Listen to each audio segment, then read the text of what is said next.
सुखदेव जी महाराज कहते हैं, हाँ राजन, गुरु कैसा भी हो आपको भवसागर पार करा देंगे। एक जगह की बात है, ऐसे सुंदर दिव्य पंडाल लगा हुआ था, कथा हो रहा था। एक व्यक्ति ने कहा कि भैया चलो आज जो है कथा सुनकर आते हैं। और वो व्यक्ति था चरवाहा था, गैया चारण करते थे, यादव था।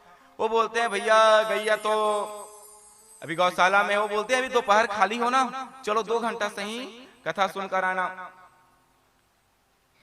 आए बेचारा, ग्वाल आया, गुरुदेव ने कथा सुना रहे होते हैं, कथा व्यास बोलते हैं कि बिना दीक्षा लिए व्यक्ति का जीवन में कोई अस्तित्व ही नहीं रहता, इसलिए दीक्षा लेना बहुत जरूरी है। वो ग्वाला सोचता है कि मैंने भी दीक्षा नहीं लिया, किसको ढूंढूं किसको ढूंढूं। खड़े होकर बोलते हैं, हे महाराज श्री, क्या आप मुझे दीक्षा देंगे? गुरुदेव सबके सामने बोल देता है, हाँ दूंगा, मैं दीक्षा दूंगा। कथा समाप्त होगा, बेटा आइएगा कथा विश्राम के बाद। घर में गया, फटा धोती, फटा हुए गमछे से पागा पहने हुए, आधे वस्त्र धारण किए, जाकर देखते हैं तो गौ के दूध का जो है स्मेल आता है। गुरुदेव बोलते क्या हुआ? बोलते हैं दीक्षा लेना है। गुरु बोलते हैं धन लाए हो? धन लाए हो? गुरु भी ऐसा था कि बोलते कि चेला अमीर नहीं होगा तो मैं दीक्षा, ये गलत बात है। शिष्य को दीक्षा देने के लिए गुरु को धन की आवश्यकता नहीं, मन की आवश्यकता होनी चाहिए। जब जब मन अच्छा लगे तो गुरु को शिष्य को ग्रहण करना ही चाहिए, ये हमारा कर्तव्य है। तो गुरु बोलते कल आना। क्या बोले? कल आना। कल कथा पूर्ण हुआ, फिर आते हैं, बोलते अरे भैया बाद में आना, अंतिम दिवस में आना, भी हम लोग बहुत व्यस्त हैं। बार बार टालता रहा, लेकिन वो भोला भाला ग्वाला कहते कि अरे गुरुदेव हैं, कोई बात नहीं, उसका आदेश का पालन करेंगे। अब कथा के विश्राम दिवस की ओर था, तो वो जो कथा व्यास थे रोज तो सादा सिंपल भोजन करते थे, आज विश्राम दिवस है, कथा भी पूर्ण हो चुका है, इसलिए आज जो है 56 भोग खाया। बड़ा बढ़िया बढ़िया रस मलाई, आलू पराठा, और क्या क्या बोलते हैं मेवा मिष्ठान में आप लोग, मालपुआ, अरे चमचम की मिठाई भी था उसमें, रसगुल्ला था बड़ा बड़ा बड़ा। 56 भोग खाया और ज्यादा खाना हो गया, ओवरडोज। फिर क्या लग जाता है? दीर्घ संख्या क्या लग जाता है? समझ गए ना? अब वो जो गुरुदेव थे बोलते हैं कि अब आज के जमाने में तो हर घर में क्या हो गया, शौचालय हो चुका है, पहले नहीं था।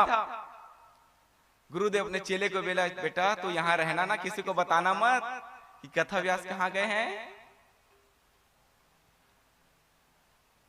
चुपके से गए, और कहां गए? जहां वो ग्वाला गैया चराने गए थे, जहां वो ग्वाला गैया चराने गए थे, उसको देखे ग्वाला, गुरुदेव आप आ गए, 8 दिन तक आपके पास गया, दीक्षा नहीं दिए, आज चेले का याद आया तो स्वयं आ गए। व्यास जी बोलते अरे भैया तो साइड हट। महाराज जी बोले साइड हट, अभी इमरजेंसी है, टाइम नहीं है, बिल्कुल भी प्रेशर ज्यादा है। चेला बोलता है आप घर चले जाओगे, मैं आज आपका पीछा छोड़ूंगा ही नहीं। डंडा से ऐसे जो है रास्ता बंद कर दे, नहीं पहले दीक्षा दो, कान में मंत्र दो, तभी जाओगे। अरे भैया जाने दो। भैया ऐसे टाइम में कौन रोकेगा बताओ? तो आप लोग रोक सकते हो? हाँ रोक सकते हो। अरे रावण जैसा पंडित नहीं रोक पाया, रावण जैसा ब्राह्मण नहीं रोक पाया, हम भला कहाँ के हैं? कुछ ज्यादा ही प्रेशर में थे महाराज जी। अरे भैया जान देना, जान, तू चढ़ोतरी ले जा, मुझे जाने दे। अरे पैसा नहीं चाहिए, मंत्र चाहिए, जाने दे जाने दे जाने दे। बोला नहीं माने, तो अंत में जो है ब्राह्मण बोलते हैं धत गपोचन। क्या बोले? अब चेला को लगा यही गुरु मंत्र है, चेला को लगा यही गुरु मंत्र है। गुरुदेव के चरणों में दंडवत प्रणाम। गुरुदेव क्या करना है मंत्र का? 8 पहर जपते रहा। क्या करने रहा? माला लिया, धत गपोचन धत गपोचन। गाय चराना भूल गया, दूध दोहना भूल गया, घर परिवार को त्याग दिया, गंगा जल के जो है पान करने लगा, गंगा के तट पर जाकर जो है निवास करने लगा, और मंत्र क्या पढ़ने लगा? धत गपोचन। कहीं सुने हो नाम ये भगवान का? सुने हैं, अद्भुत नाम। क्या बोलने लगा? धद गपोचन, धद गपोचन, धद गपोचन। आप लोग राधा राधा बोलते हो, 1 मिनट में आप लोग कम से कम 50 से 100 बार आप लोग राधा नाम ले सकते हैं। और धद गपोचन बोलकर देखो, मुश्किल से 10-15 बार बोलोगे 1 मिनट में, सही से नाम लोगे। क्या बोलना है? जोर से बोलिए, और जोर से बोलिए। क्यों शर्मा रहे हो आप लोग? अरे भगवान का नाम है। क्या नाम है? हाँ, गूगल में इसका मीनिंग निकाल के देखना क्या होता है धत और गपोचन का। अरे वो तो गुस्से में बोला था ब्राह्मण, चेला सच में गुरु मंत्र ले लिया। धद गपोचन, धद गपोचन। गोलोक में बैठे नारायण बोलते हैं लक्ष्मी से, लक्ष्मी चलो, हे देवी लक्ष्मी चलिए। कहाँ चलना है? मेरा वो देखो भक्त जो है मेरा नाम पुकारे। कौन सा भक्त? परीक्षित, सुखदेव, सनकादिक, सौनकादि। कौन भक्त? वो बोले नहीं, वो चरवाहा, वो ग्वाला। लक्ष्मी कान लगाकर सुनती है तो बोलती है धत गपोचन, ये किसका नाम है? गोविंद किसका नाम है? भगवान का चलो ना तुमको बताऊं, रास्ते में बताता हूँ, गरुड़ में भी बैठो। अब भगवान जो है माँ लक्ष्मी को साथ में लेकर आई और आकर कहते हैं कि देखो संभल कर रहना, बड़ा डेंजर भक्त है मेरा। अरे बहुत प्रतापी, बहुत ज्ञानवान है, बच कर रहना। लक्ष्मी जो है भगवान नारायण के सामने माँ लक्ष्मी कहती है कि गोविंद ऐसा नाम न विष्णु सहस्त्र नाम में है, न गोपाल सहस्त्र नाम में है, न आपका नाम ऐसा कोई वेद में है, न शास्त्र में है, न पुराण में है। भगवान ने धद गपोचन क्या और कहां का है? लक्ष्मी कहती है कि अरे गोविंद रुको, आप पहले मैं परीक्षा लेकर आऊंगी। क्या लेकर? गोविंद कहता है नहीं, इसका परीक्षा मत लो लक्ष्मी। हे देवी इसका परीक्षा मत लेना, बहुत ज्ञानवान है। माँ लक्ष्मी कहती है नहीं, मैं तो परीक्षा लेकर रहूंगी। अब माँ लक्ष्मी जाती है, वो माला लेकर बोलते हैं धद गपोचन। क्या बोलने लगे? धद गपोचन।